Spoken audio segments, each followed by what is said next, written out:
আসসালামু আলাইকুম everyone, welcome back to my channel Raisa cook. ঈদের মিষ্টি খাবারের পাশাপাশি নিশ্চয়ই সবাই চটপটি খেতে পছন্দ করেন, তাই আপনাদের জন্য আমার আজকের আয়োজন পারফেক্ট চটপটি রেসিপি। চটপটি রেসিপি আসলে খুবই সহজ, কিন্তু এটা যদি একদম পারফেক্টলি তৈরি করা না হয় তাহলে এটার স্বাদ কিন্তু সেই বাইরে যে চটপটি বিক্রি করে সেরকম হয় না। তো চলেন পুরো রেসিপি দেখে নিই। আমি এখানে নিয়েছি চটপটির ডাল, প্রায় 2 কাপ পরিমাণ ডাল নিয়েছি। এটাকে আমি পানিতে ভালোভাবে ধুয়ে 5 থেকে 6 ঘন্টা ভিজিয়ে রেখেছি। আপনারা চাইলে সারা রাত ভিজিয়ে রাখতে পারেন, তবে হাতে যদি সময় একদমই না থাকে তাহলে ফুটন্ত গরম পানিতে 2 থেকে 3 ঘন্টা ভিজিয়ে রাখলেও কিন্তু ডালটা অনেক সুন্দরভাবে ফুলে উঠবে। এতে করে সিদ্ধ হতেও সময় কম লাগবে। এখন আমি ডালটাকে প্রেসার কুকারে নিয়ে নিচ্ছি। প্রেসার কুকারে সিদ্ধ করতে সময় খুবই কম লাগে। এখন আমি এর মধ্যে দিয়ে নিব 6 কাপ পরিমাণ পানি,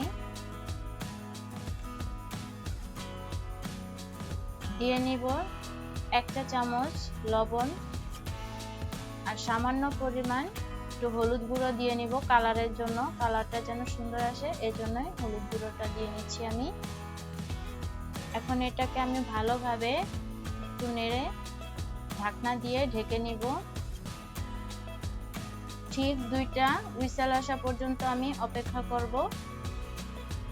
এখানে আমি 1 কাপ পরিমাণ তেঁতুল নিয়েছি। 1 কাপ পরিমাণ তেঁতুলের সাথে 1 কাপ পরিমাণ পানি দিব। এখন আমি তেঁতুলটাকে ভালোভাবে চটকিয়ে নিব। তেঁতুল থেকে বীজটা আলাদা করে নিব। যদি এখানে আরো পানির প্রয়োজন হয় তাহলে পানি অ্যাড করতে পারেন।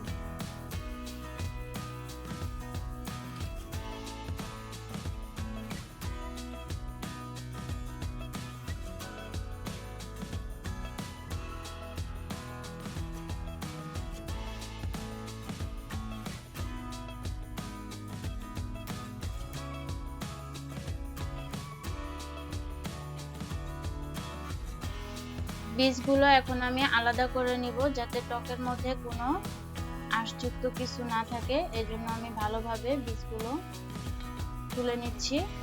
দেখতেই পাচ্ছেন তেঁতুলটা অনেক ঘন হয়ে গেছে, এজন্য আমি সামান্য পরিমাণ পানি দিয়ে নিচ্ছি। দেখতেই পাচ্ছেন টকটা অনেক ঘন হয়েছে, এজন্য আমি সামান্য পরিমাণ পানি দিয়ে নিলাম। যে যার মতো টকটা রাখতে পারেন ঘন। 1 চা চামচ লবণ দিয়ে নিব, হাফ চা চামচ বিট লবণ, এটা অপশনাল, আপনারা চাইলে নাও দিতে পারেন।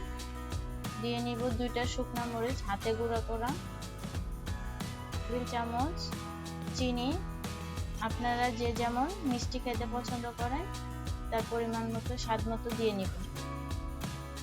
এখানে দিয়ে নিব আমি লেবুর। এখন আমি টকটা একটু ভালোভাবে মিশিয়ে নিব, যাতে লবণ চিনি সবকিছু ভালোভাবে মিশে যায়। এ পর্যায়ে আমি দিয়ে নিব 1.5 টেবিল পরিমাণ চাট মশলা। এই চাট মশলাটা বাজারেই পাওয়া যায়।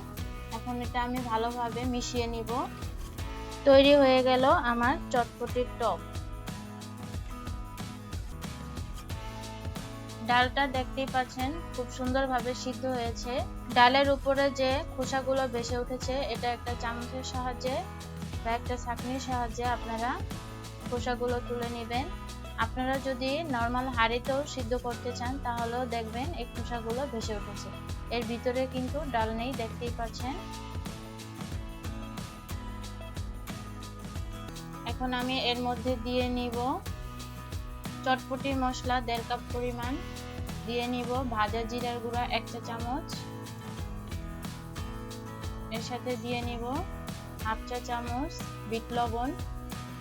লবণটা কিন্তু পরিমাপ মতো দিবেন, আগে কিন্তু লবণ দিয়ে নিয়েছিলাম, এটা স্বাদ অনুযায়ী দিবেন। আমি আলু দিয়ে নিব।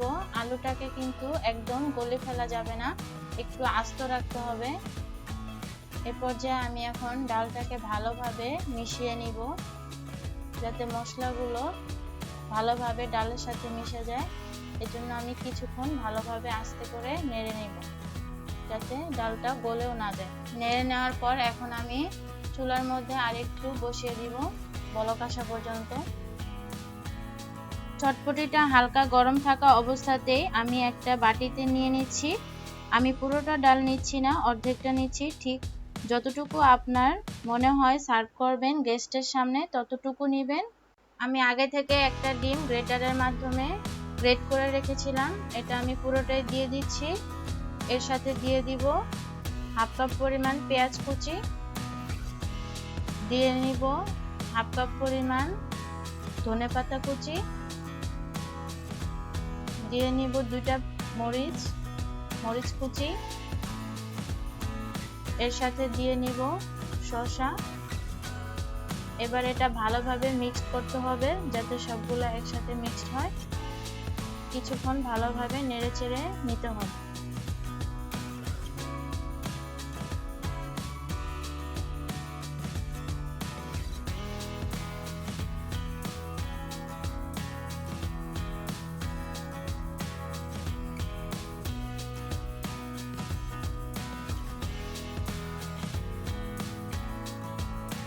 এ পর্যায়ে আমি দিয়ে নিব হাফ কাপ পরিমাণ যে বানিয়ে রেখেছিলাম যে টকটা, সেখান থেকে হাফ কাপ পরিমাণ টক দিয়ে নিচ্ছি।